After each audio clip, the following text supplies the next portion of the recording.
Oye, a la que vimos muy envalentonada es la señora Wallace, a pesar de amenazas de muerte que dice que ha recibido para que deje el caso de su hijo Hugo Alberto, secuestrado y asesinado en 2005. La presidencia de ese grupo que se llama Alto al Secuestro advirtió: no voy a dejar el caso de mi hijo. Ya he recibido 2 atentados de muerte y no me van a quitar del camino, solamente matándome. Ya había recibido ataques, ¿se acuerdan? Por una periodista. Dice que es periodista.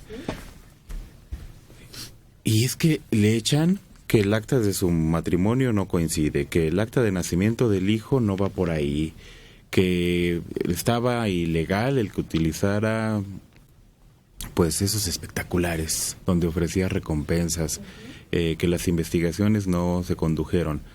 Pero a mí me sorprendió, me dejó con los ojos cuadrados así, enormes. Ayer que se presentó en la mesita donde estaba sentada ella con 2 personas, enfrente, puso todo el expediente. No sé si alguien lo vio. La presentación ayer, alguien la escuchó, la vio. Bueno, enfrente de ella, una mesita para 3 personas con micrófono y enfrente de ellos el expediente. Es imposible de leer eso.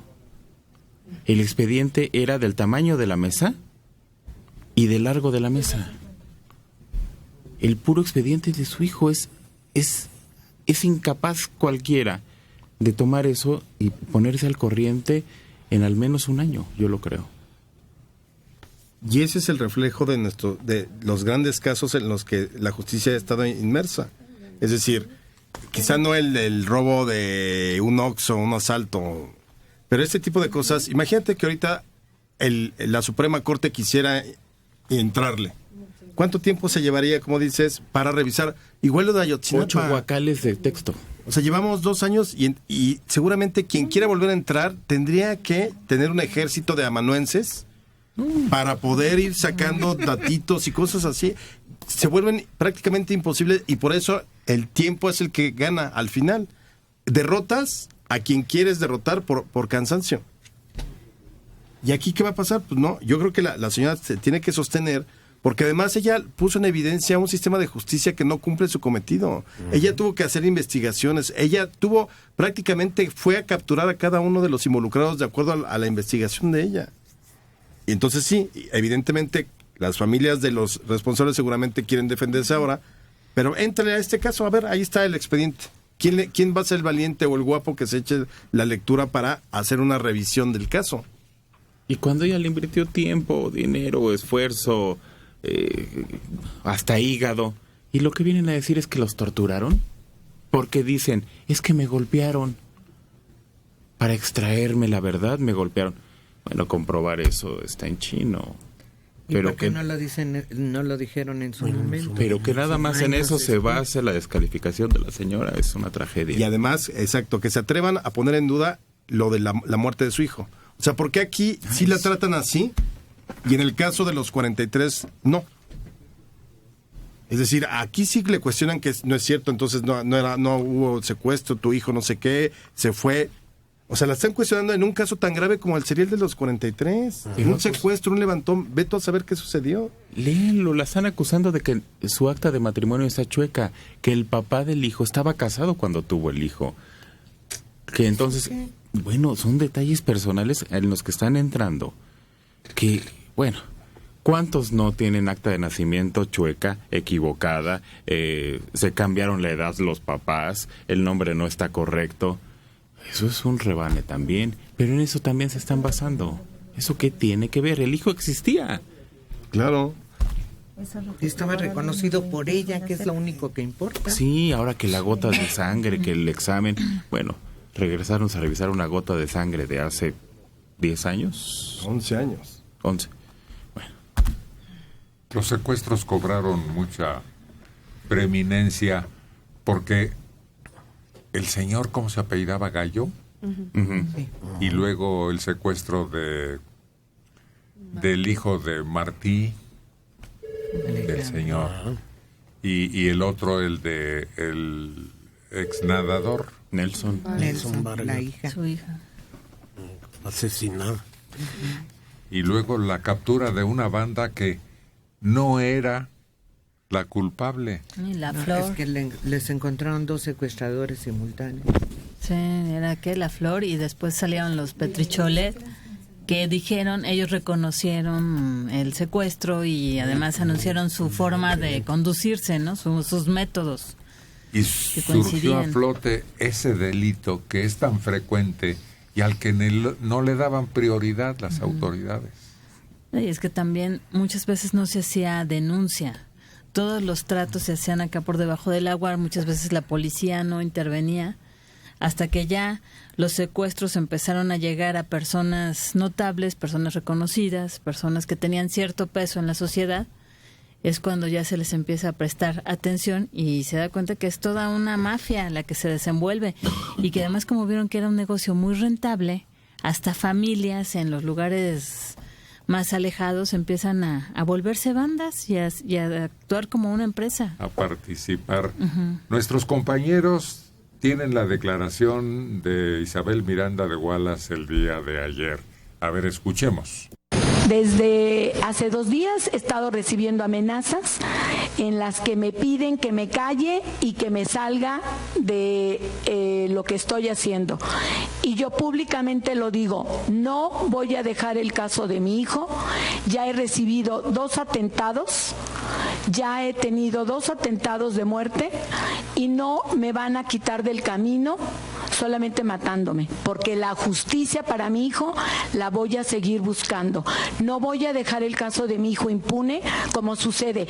Todos los delincuentes están acostumbrados a 2 cosas: a vender miedo y intimidarnos a las víctimas, y la otra, indudablemente, al cansancio y al hartazgo, porque no es fácil estar esclavizados durante 11 años escuchando la sarta de monstruosidades que le hicieron a mi hijo. Pero de una vez lo digo de cara a ustedes, no voy a dejar el caso de mi hijo. Así es que muchas gracias y damos por cerrado el caso. Creo que el doctor quiere hacer alguna pregunta, ¿Algún comentario? ¿A quién atribuye esas amenazas directamente? Indudablemente que es a los secuestradores de mi hijo y a la gente que los están ayudando. Son los únicos que tienen interés y ahí está muy claro. Yo estoy ahorita saliendo de aquí, me voy a PGR a presentar mi denuncia y a solicitar que Policía Cibernética esté investigando, porque ustedes lo pueden checar en mi Twitter, estoy recibiendo cantidad de amenazas pidiendo que me retire de ya no seguir con el tema de mi hijo. Hay una acusación muy grave contra la Secretaría de la Defensa Nacional. Es la primera vez que la dependencia militar recibe una solicitud de indemnización millonaria desde que se aprobó la Ley Federal de Responsabilidad Patrimonial. Familiares de una pareja ejecutada en Nuevo León por militares piden una indemnización de más de 90 millones de pesos por daño ocasionado a padres, hermanos e hijos de los fallecidos. Esta mujer y este caballero, juntos, esposos, ambos de 29 años, salían de su trabajo cuando se vieron en medio de un choque entre soldados y sicarios en Anáhuac. Al terminar la balacera, salieron con las manos en alto para pedir apoyo, pues uno estaba herido, a lo que los militares respondieron con el tiro de gracia y les sembraron armas para señalarlos como delincuentes. Inventaron que ella era narcotraficante, apodada La Gata, y el esposo, sicario. Derechos Humanos comprobó que los elementos les quitaron la vida y les colocaron armas a cada uno para justificar su asesinato. Era un procedimiento usual en esos casos.